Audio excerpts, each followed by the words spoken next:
Приехали. И она упадет.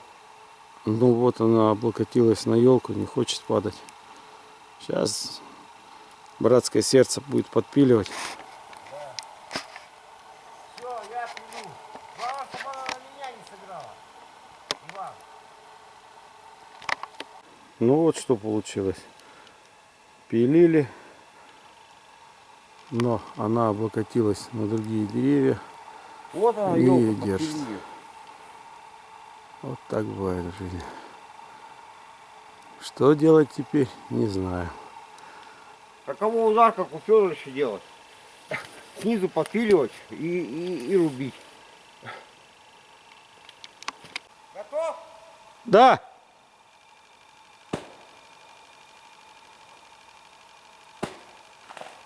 Во время сумерки мы все это упончим, елки-моталки.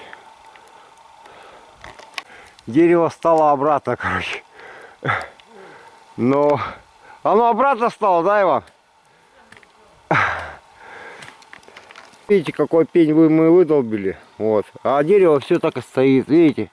А эту елку будешь рубить, это что тебя завалит, что это. Опасно, короче. Короче, хрусь есть, блядь, с этой, блядь, ну это просто смешно. Ну вот видите, один балан, и он столько дел вызывает. Вот такая вот тайга непредсказуемая.